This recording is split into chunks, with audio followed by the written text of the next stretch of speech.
Hello, my dear students. Today we are going to start a new chapter in social science for class 9. So, get ready to enjoy studying social science with me. पिछले दिनों कुछ ऐसी व्यस्तता रही, tight schedule रहा, जिसके कारण जितने इंटरवल पर लेक्चर वीडियोस आप लोगों के लिए आने चाहिए उतने इंटरवल पर मैं नहीं ला सका। खेद है मुझे इस बात का। Social science India and the contemporary world part 1 chapter 5 pastoralist in the modern world. आप लोग तैयार होंगे इस बात के लिए? तो take your notebook, hold your pen and start. Okay, सबसे पहली बात तो ये है कि इस चैप्टर को हम कैसे इंट्रोड्यूस करें आप लोगों के साथ। इस चैप्टर को मुझे मिलाना है। जब किसी नए व्यक्ति से मिलते हैं तो किसी न किसी को तो इनिशिएट करना पड़ता है। तो इस चैप्टर को यानी pastoralist in the modern world को आप लोगों से मुझे मिलवाना तो है आज। तो इस लेक्चर वीडियो में बस इतना सा काम मैं करूंगा कि इसका परिचय, इसका इंट्रोडक्शन आपसे कुछ इस तरह कराने का प्रयास करूंगा कि ये पूरा चैप्टर, इस पूरे चैप्टर की पर्सनालिटी का हर डायमेंशन आपको आराम से समझ में आ सके। तो आप लोग तैयार हैं? एक बात और, जहां कहीं भी आपको लगे कि कोई ऐसी बात है जो आपको नोट कर लेना चाहिए, तो प्लीज डोंट हेजिटेट। आई से प्लीज डोंट हेजिटेट। किसी तरह की कोई शंका करने की जरूरत तो बिल्कुल भी नहीं है। ठीक है, प्रयास करें। चलिए, रेडी। इस बात पर आप लोगों को ध्यान देना है कि पेस्टोरलिज्म है क्या, क्योंकि टाइटल है चैप्टर का pastoralist in the modern world. तो इसमें दो बातें बहुत ही इंपॉर्टेंट है। पहली बात है पेस्टोरलिज्म और दूसरी बात है मॉडर्न वर्ल्ड। हम पेस्टोरलिज्म किसे कहेंगे और मॉडर्न वर्ल्ड किसको कहेंगे?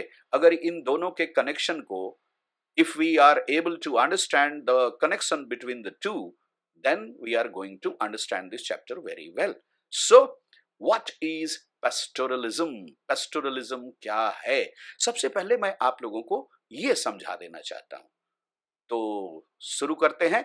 एक तरह से कह सकते हैं कि पेस्टोरलिज्म एक सोशल ऑर्गेनाइजेशन है, सोसाइटी का एक पार्ट है। इस सोशल ऑर्गेनाइजेशन के दो बेस हैं, यानी ये सोशल ऑर्गेनाइजेशन दो चीजों पर बेस्ड है। The first thing is raising of livestock. I hope you understand livestock, cattle rearing. And the second base is primary economic activity. You must have studied economic activities in economics also. Okay, what are the three activities? Primary activities, secondary activities, and tertiary activities. Okay, in a way you can say economic activities and non-economic activities. Further, economic activities are of three categories: primary, secondary, and tertiary. Primary, you call it production sector also, production activities also. And second one is manufacturing, that is secondary, manufacturing activities. And the third activity, you call it, rather we call it, tertiary activities or service related activities. So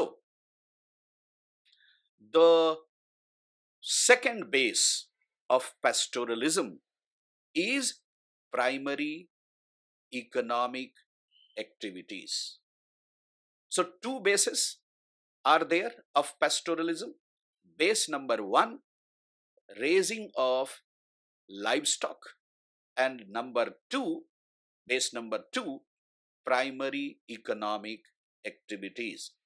So in one sentence we can say that pastoralism organization or pastoralism is a social organization based on livestock raising and primary economic activities. So I hope this much is clear to all of you.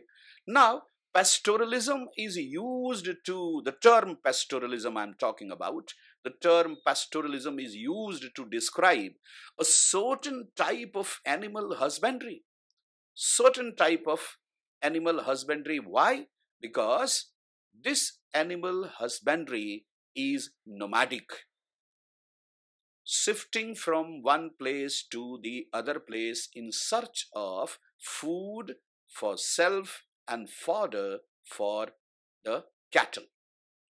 दो चीजों की तलाश में मनुष्य nomadic life, खाना बदोश जीवन, एक जगह से दूसरी जगह पर घुमंतु जीवन जीता है।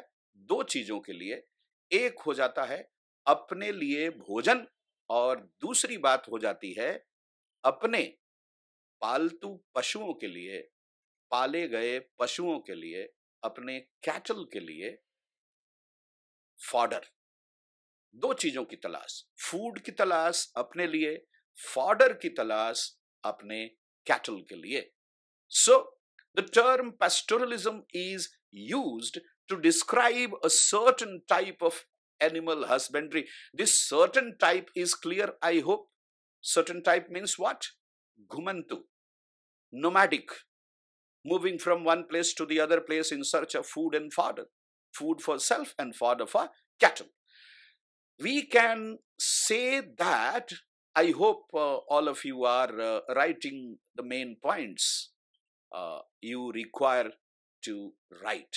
जरूर लिखते चलिएगा आप लोग, ऐसा नहीं कि कहीं आपको इसमें समस्या आ जाए। ठीक है, तो दूसरी बात जो जरूरी क्या हो गई pastoralism में? nomadic life, moving from one place to the other place in search of what? Two things. And the first thing, as I told you, is food, food for self and fodder for the cattle. Okay, now when people move with their flocks to take advantage of seasonal changes, favorable climate and so on, और इस तरह की कई भी चीजें इसमें शामिल है। कितनी चीजें शामिल है? लगभग कई चीजें शामिल है, लेकिन कुछ चीजों में आता है seasonal changes according to change in season, rainy season, winter season and summer season. With the change in season, these nomadic people, this pastoralist, move from one place to the other place. When they require to move on, they move on. When they require to stay, they of course stay at one place. This is very much required. Okay, now one more thing is very, very important here, and that is this type of nomadic practice, this type of nomadic habit, you can say, or nomadic movement, you can say, is practiced extensively throughout human history. Means if you read about the past, there also it was there, and if you read about the medieval period, there also it was there. If you read, if you try to find out in modern times also, it's there, it's existing, and that is why the name of the title is Pastoralism in the Modern World. In the modern world, it's, you can say, not practiced in all the regions, especially all the densely populated regions in the world. Rather, it is practiced in the sparsely populated regions generally. Generally, I repeat. So, we can say one thing here, the areas or the regions of the world, regions of our country also, where the population is, or the density of population is sparse, in that area it is found, of course. What kind of life? Pastoral life. Means people moving from one place to the other place in search of food and fodder. Okay, and remain busy in what kind of activities? Primary economic activities. I repeat, primary economic activities. So, Pastoralists, they move from one place to the other place in search of food for self and fodder for their animal. This is one thing important we must know. The second thing we must know that they have two things. One is rearing of livestock, rearing of cattle, and the second thing, moving from one place to the other place. Why?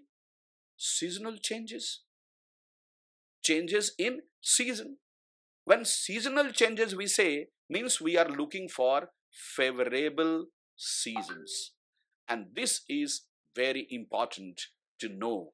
इस बात को हम लोगों को जानना बहुत जरूरी है कि सीजन में, मौसम में बदलाव के कारण हम लोगों को, यानी पेस्टोरलिस्ट की बात हो रही है, हम लोग कह रहे हैं मतलब पेस्टोरलिस्ट को नोमैडिक लाइफ बितानी पड़ती है। और ये नोमैडिक लाइफ जो ये लोग बिताते हैं, इसमें दो बातों का ध्यान रखना है। डेंसली पॉपुलेटेड, बहुत घनी आबादी वाले क्षेत्र। कुछ अनुमान है घनी आबादी वाले क्षेत्र कौन कौन से होंगे? मैदान का इलाका, प्लेन एरिया, और उससे थोड़ा कम अगर डेंसिटी ऑफ पॉपुलेशन होगा तो वो कहां पे हो सकता है? प्लेट्यू एरिया में, डेजर्ट एरिया में और माउंटेन एरिया में खास करके।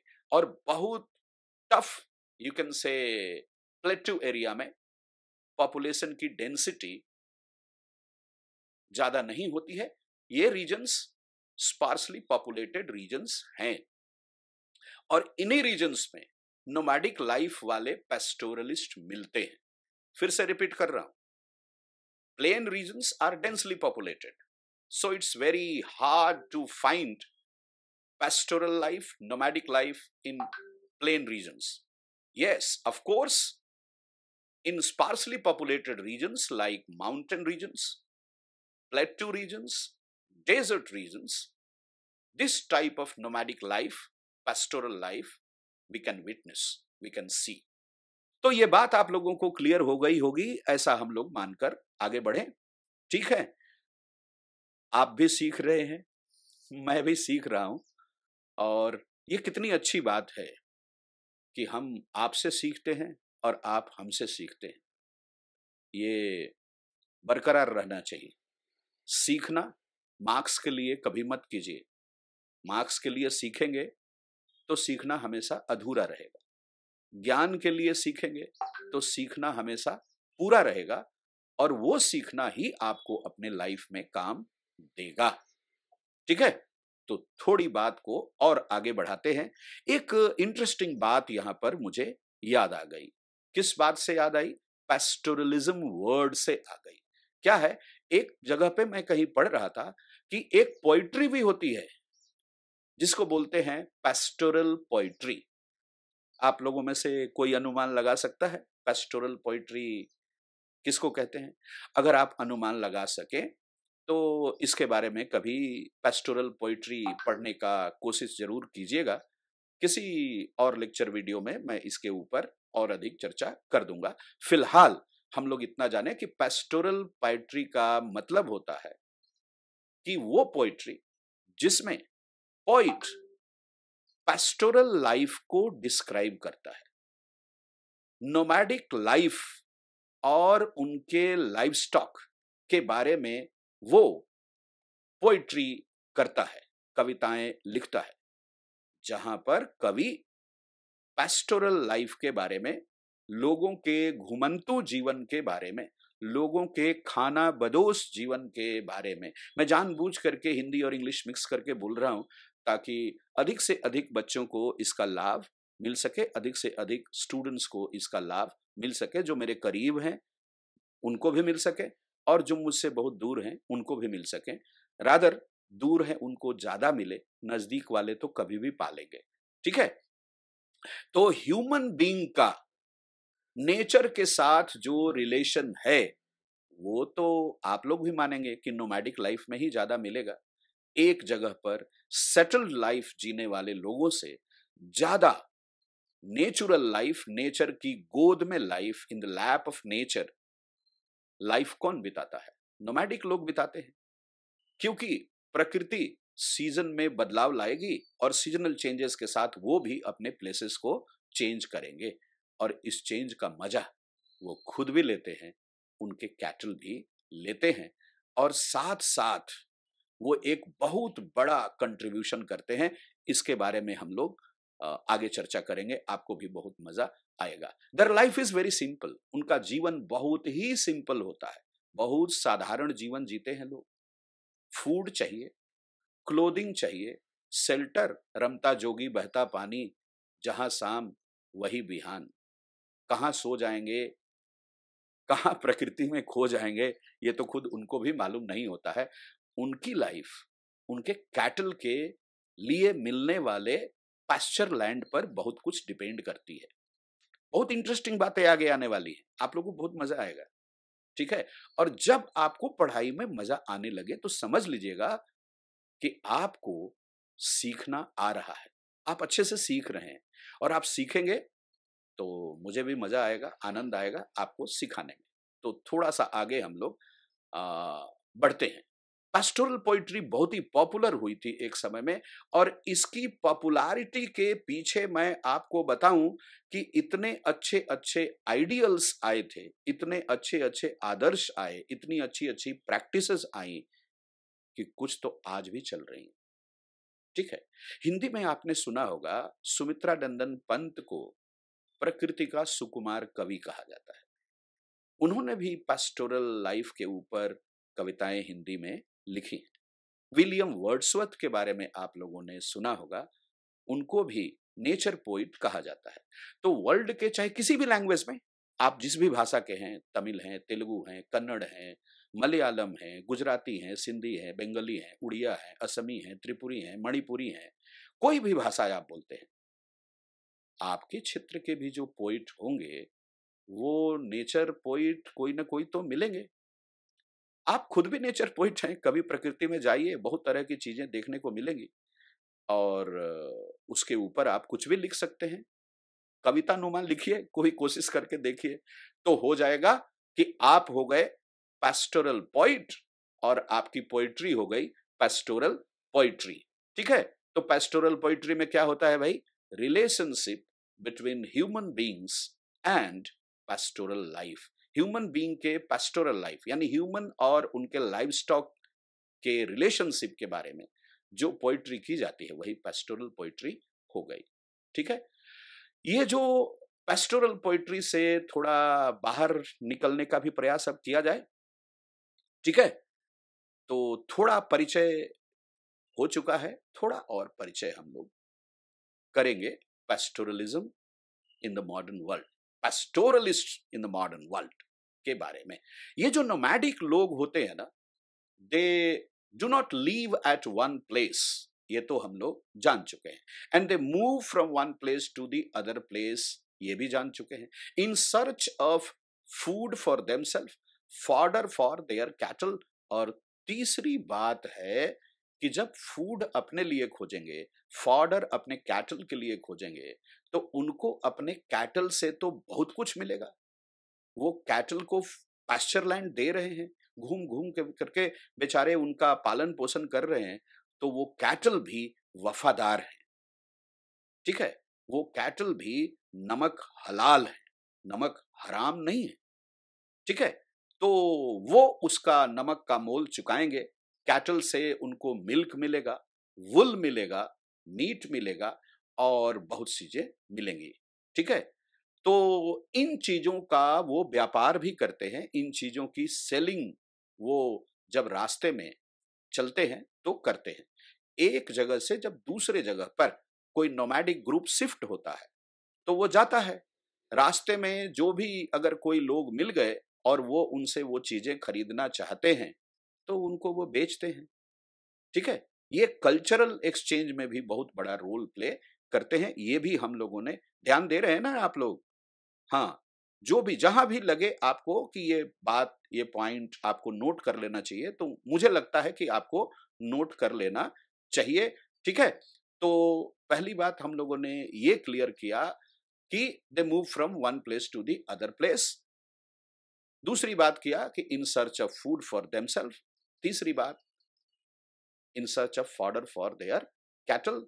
और चौथी बात क्या कि selling of the products they have, उनके पास जो बेचने के लिए जो कुछ भी होता है वो अपने आर्ट एंड क्राफ्ट से भी कुछ कुछ चीजें तैयार करते हैं और उनको भी वो लोग अपने घुमंतु जीवन में, अपने नोमैडिक जीवन में, खाना बदोश जीवन में बेचते रहते हैं रास्ते में चलते समय पर। गोट पालते हैं, शीप पालते हैं, काउस पालते हैं, बुफेलोस पालते हैं और भी कई तरह के जानवरों को वो लोग पालते हैं। एक और बात, मनुष्य का पहला pet, first pet, first tamed animal by human being. इस क्वेश्चन को एनटीएससी में कई बार पूछा गया है, आईजीकेओ में कई बार पूछा गया है, अच्छे अच्छे कॉम्पिटिटिव एग्जाम्स में मैंने इस क्वेश्चन को देखा है। ठीक है, which animal was tamed by human being for the first time? And the answer is, my dear students, DOG, dog. ठीक है, एक और बात आपको यहां पर मैं बता देता हूं। मनुष्य ने जब स्पेस में जाने का निर्णय किया तो एक्सपेरिमेंट में वहां भी साथ दिया डॉग ने ही। रशिया में स्ट्रीट डॉग का एक ब्रीड होता है, उसका नाम है लाइका। लाइका को सबसे पहले स्पेस में भेजा गया। कितनी अच्छी बात है, डॉग हमारा कितना साथ देता है। आप लोगों ने, शायद आप में से कुछ लोगों ने पढ़ा होगा, जर्मन शेफर्ड्स आप पाले भी होंगे। आप लोगों में से बहुत लोग लाइक भी करते होंगे इस चीज को। ठीक है, मुझे भी इसका बहुत भान है, मैं बहुत पसंद करता हूं पेट्स रखना। ठीक है, and I am very much found of my pet. ठीक है, दो पेट है मेरे पास, एक है विनी और दूसरी है Ollie. One is Labrador Winnie and another one is Ollie, it's a street dog. ठीक है, तो लाइका, एक और बात यहां पर आपको रख दूं कि ये जितने पेस्टोरल ग्रुप्स होते हैं ना, वो सब डॉग को रखते हैं। पता क्यों रखते हैं? Why do they keep? Because these dogs guard their animals, guard their cattle. They guard their cattle. They control their cattle. In a way, they are trained as nomadic guards. ऐसा भी हम लोग बोल सकते हैं। आप लोगों ने फर्स्ट वर्ल्ड वॉर के दौरान भी इस बात को पढ़ा होगा कहीं पे, या हो सकता है कि मेरे किसी लेक्चर वीडियो में आप लोगों ने अगर गौर किया हो तो ध्यान से सुना भी हो।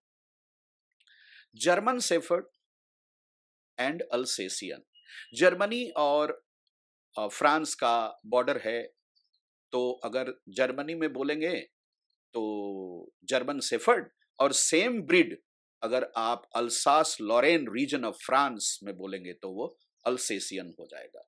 ठीक है, बहुत इंटरेस्टिंग बात है ये। ठीक है, तो pastoralist in the modern world, ये बात हम लोग कर रहे थे।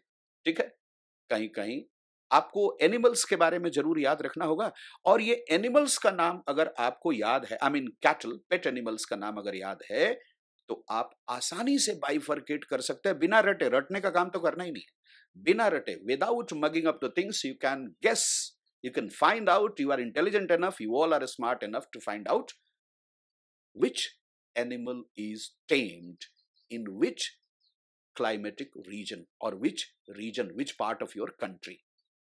माउंटेन एरिया में क्या क्या मिलने चाहिए, कौन कौन से पेट्स मिलने चाहिए, कौन कौन से कैटल मिलने चाहिए।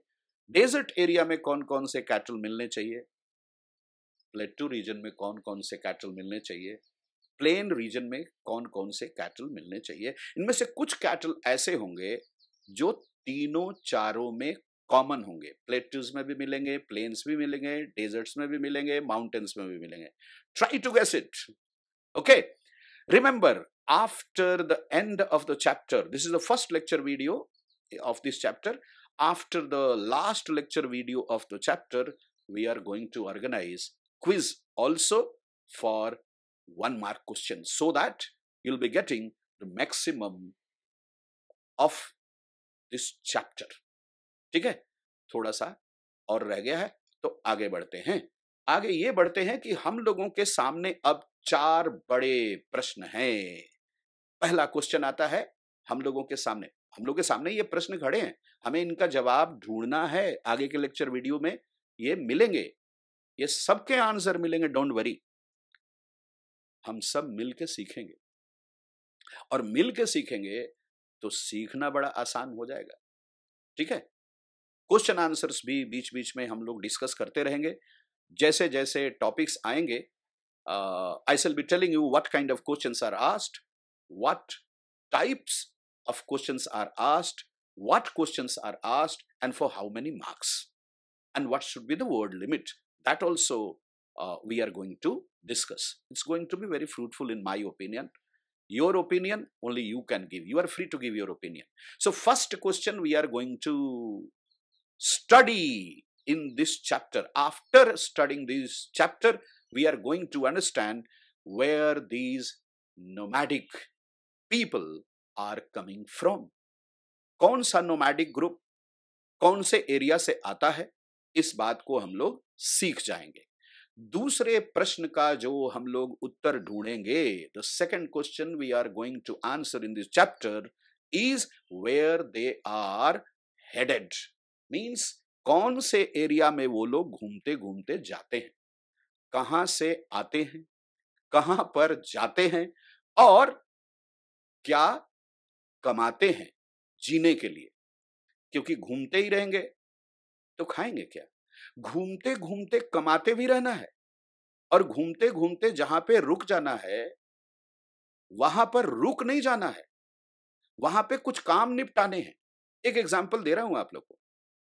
शिप को लेकर के, भेड़ों को लेकर के जब पैस्टोरलिस्ट जाते हैं तो एक जगह से चलते चलते में तो कुछ होगा नहीं। ठीक है, जहां पे ये लोग 10 दिन 15 दिन के लिए अपना पड़ाव डालते हैं तो किसी के खेतों में डालते हैं या किसी खाली मैदान में डालते हैं, खाली जगह में डालते हैं। वहां पर ये क्या करते हैं, भेड़ों के बाल काटते हैं जिनके बड़े हो गए, और काट करके क्या करते हैं, फिर उनका प्रोसेसिंग करते हैं। मैनुअल प्रोसेसिंग है सब कुछ। उनका ब्लैंकेट बनाते हैं, उनके कारपेट्स बनाते हैं, और अगर लोकल कोई ऐसी बुशेस हैं जिनसे अगर ये लोग कुछ बना सकते हैं तो वो भी बनाते हैं। और जब ये फिर दोबारा चलना शुरू करते हैं तो इन चीजों को बेचते हैं रास्ते में, तो कुछ पैसे आएंगे, कुछ इनकी भी जरूरतें हैं, वो अपनी बेसिक जरूरतों को उससे पूरा करते हैं। ठीक है, खास करके 2 जरूरतें, फूड और क्लोथिंग, फूड और क्लोथिंग। ठीक है, इस बात का ध्यान रखना, शेल्टर की जरूरत नहीं है, घूमते रहना है, keep on moving, keep on moving.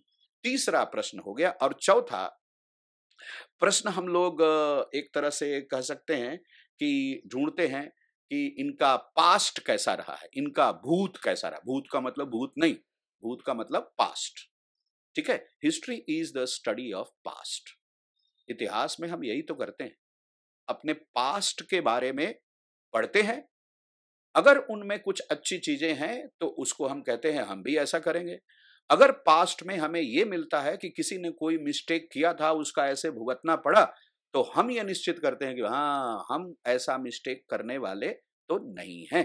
तो ये जो पैस्टोरल लोग हैं, ये जो खाना बदोश लोग हैं, ये जो नोमैडिक लोग हैं, इन नोमैडिक लोगों के पास्ट के बारे में भी हम पता करते हैं कि इनका पास्ट क्या था।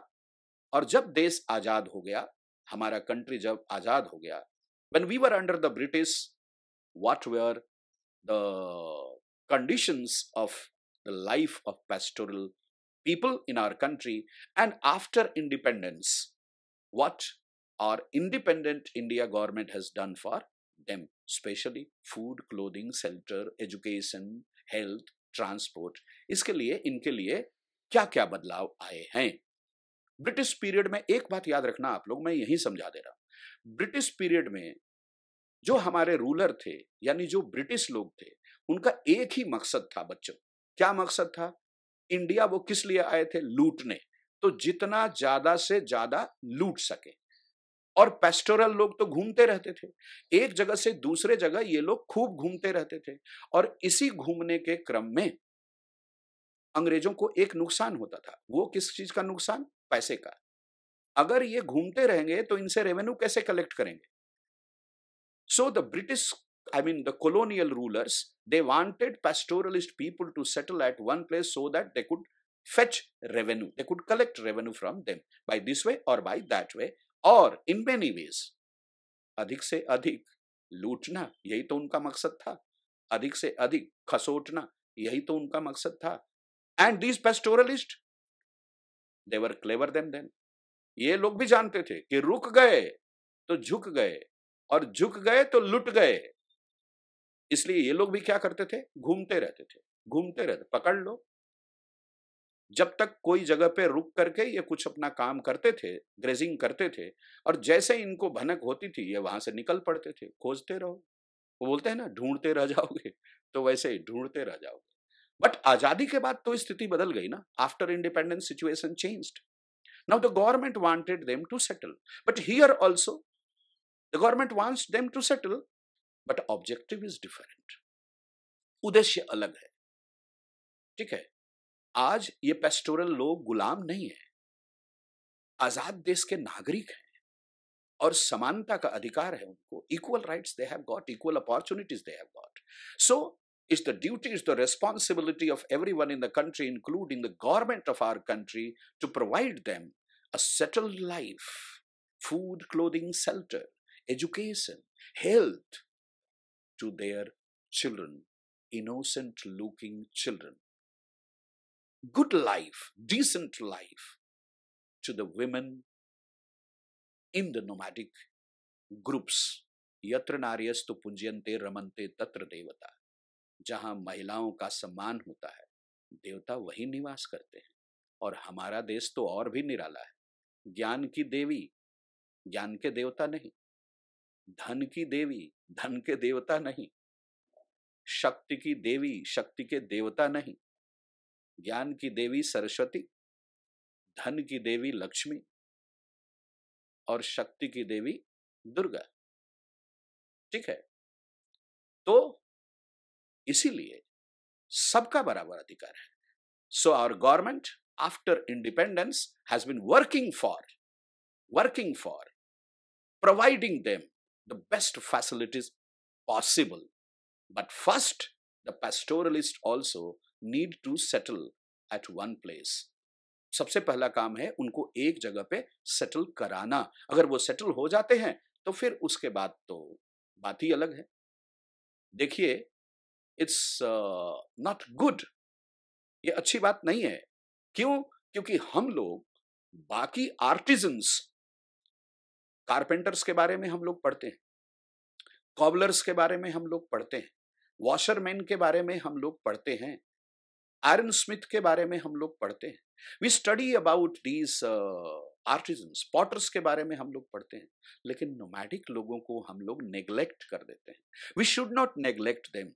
I request my dear students to study more and more about them, and if possible, in any way, I suggest, we need to help them, we need to support them. दो बातें हम लोग अक्सर जो सोचते हैं वो ये सोचते हैं कि इन पेस्टोरल लोगों की लाइफ हमारे किसी काम की नहीं है. लेकिन आप थोड़ा सोच के देखिएगा, इन पेस्टोरल लोगों ने हमारे कल्चर को प्रिजर्व करके रखा है. इन पेस्टोरल लोगों ने बहुत से वैल्यूज को रखा है. इन पेस्टोरल लोगों को जड़ी बूटियों के बारे में, हर्ब्स के बारे में, हर्बल मेडिसिन्स के बारे में बहुत जानकारी है. अगर हम चाहें तो उसका फायदा इनसे उठा सकते हैं. और दूसरी बात, व्हाट इज वेयर, क्या चीज कहां पे है, किस जंगल में क्या चीज है, कहां पे है, कौन से सीजन में उनसे क्या फायदे लिए जा सकते हैं, ये सारी चीजें पेस्टोरल लाइफ में हम लोगों को मिल सकती हैं. वो पेस्टोरलिस्ट से हम लोगों को मिल सकती है. इसलिए मॉडर्न सोसाइटी का हिस्सा इनको बनाया जाना चाहिए with preserving their values, and that is why we must value pastoral life. We must preserve their values, their craft and their way of life. ठीक है. मुझे उम्मीद है कि इस चैप्टर के इतनी सी बातों को आप जरूर समझे होंगे. लास्ट में सिर्फ दो बातें आप लोगों के लिए. और इस चैप्टर में हम लोग दो कंट्री के पेस्टोरल लाइफ के बारे में जानेंगे. एक जानेंगे इंडिया के पेस्टोरल लाइफ के बारे में। We are going to study in this chapter about different pastoralist groups in our country, their lifestyle, their movement, their cattle, their craft art, and the reasons for their movement, the rules, the laws imposed on them by the colonial rulers, how did they cope up with those changes, and what is their present situation. The same thing we are going to study about Africa also, especially Kenya and Tanzania. Why Kenya and Tanzania? Kenya was under the British, so we were also under the British. Kenyans were also under the British. So we had been rather under the British colonial rulers, and we have suffered in the common manner. तो अगर हम India के pastoralist groups के बारे में समझ जाएंगे तो अफ्रीका के, खास करके कीनिया तंजानिया के, स्पेशली मसाई कम्युनिटी के बारे में हम लोग जरूर जानेंगे, क्योंकि ये वहां का सबसे फेमस पेस्टोरल ग्रुप है। तो कोलोनियलिज्म ने कैसे अफेक्ट डाला, ब्रिटिश रूल ने कैसे बर्बाद करके रख दिया हमारे पेस्टोरलिस्ट ग्रुप्स के वैल्यूज को, कल्चर को, कैसे उनको एक्सप्लॉइट किया। मनुष्य की तो छोड़ दीजिए, उनके कैटल को भी कितना परेशान किया। मनुष्य का भोजन छीन लेना पाप है, लेकिन मनुष्य के भोजन के साथ साथ कैटल के भोजन को भी मनुष्य छीन ले, कितना बड़ा पाप है, सोच सकते हैं। लेकिन जिसको एक बार पैसे का मोह लगा वो फिर नहीं सोचता। अंग्रेज यहां सेवा भाव से नहीं आए थे, लूटने आए थे, घसोटने आए थे। कीनिया भी कोई वो सेवा भाव से नहीं गए थे। कुछ लोगों को आत्मसंतुष्टि होती ही नहीं है, अपना भी खा जाएंगे और दूसरों की थाली में भी नजर रखेंगे, मौका लगा तो उसमें भी चार कौर उड़ा जाएंगे। ठीक है, बोलेंगे देख देख उधर कौन देख रहा है, और जब तक आप उधर देखेंगे तब तक इधर ये लूट लेंगे। यही तो अंग्रेज थे, यही उन्होंने किया। तरह तरह के रूल्स बना दिए, इतने रूल्स बना दिए, और मकसद एक ही, पेस्टोरलिस्ट एक जगह, नोमैडिक एक जगह सेटल हो जाए तो उनसे हम टैक्स वसूले, और अगर सेटल नहीं हो गए तो हम तुम्हारे ऊपर ये कानून वो कानून लगा देंगे, मजबूर होकर सेटल होना पड़ेगा। कुछ लोग लड़ते हैं, कुछ लोग मरते हैं, और कुछ लोग आत्मसमर्पण कर देते हैं। तीनों कैटेगरी में पेस्टोरलिस्ट भी थे। तो हमारा फोकस होगा किसके ऊपर? इंडिया के पेस्टोरलिस्ट ग्रुप्स के ऊपर और अफ्रीका के पेस्टोरलिस्ट ग्रुप्स के ऊपर। तब तक के लिए एंजॉय योर स्टडीज। ठीक है, अधमा धनम इच्छन्ति धनम मानम च मध्यमा उत्तमा मानम इच्छन्ति मानम ही महता धनम। जो सबसे निम्न किस्म के व्यक्ति होते हैं वो धन चाहते हैं। यही अंग्रेज थे उस जमाने में, अभी का तो हम कोई गारंटी लेते नहीं, ठीक है, लेकिन ये गारंटी के साथ है कि उस जमाने में वो वही थे। अधमा धनम इच्छन्ति धनम मानम च मध्यमा, बीच के लोग, धन भी चाहिए, सम्मान भी चाहिए। एंड उत्तमा मानम इच्छन्ति मानम ही महता धनम, उत्तम प्रकृति के लोग अपनी प्रतिष्ठा को ही सबसे बड़ा धन समझते हैं, क्योंकि प्रतिष्ठा है तो धन कभी भी कमाया जा सकता है। प्रतिष्ठा बेच करके धन कभी नहीं कमाया जा सकता, और कमाया जाएगा तो जब प्रतिष्ठा ही नहीं रही तो धन किस बात का रहेगा। हमारे लिए प्रतिष्ठा सब कुछ थी, ऑनर सब कुछ था, रेस्पेक्ट सब कुछ था, आत्मसम्मान सब कुछ था। इसलिए हम वसुधैव कुटुंबकम मानते थे, हम पूरे संसार को एक परिवार मानते थे, सर्वजन हिताय सर्वजन सुखाय मानते थे, हम ऐसा मानते थे। हम अतिथि देवो भवः मानते थे, और इसी का उन लोगों ने नाजायज फायदा उठाया, और डिवाइड एंड रूल पॉलिसी का सहारा लेकर इंडिया को कई टुकड़ों में जाति के नाम पे, धर्म के नाम पे, भाषा के नाम पे, संप्रदाय के नाम पे, इस नाम पे, उस नाम पे बांट डाला। ठीक है, पहले फूट डाला, फिर लूट डाला। ठीक है, तो आज के लिए इतना ही। Thank you very much. God bless you all. Please do take care of your health and studies. Next lecture video, and the title of the video will be, why do pastoralists move from one place to the other place? we are going to discuss in detail.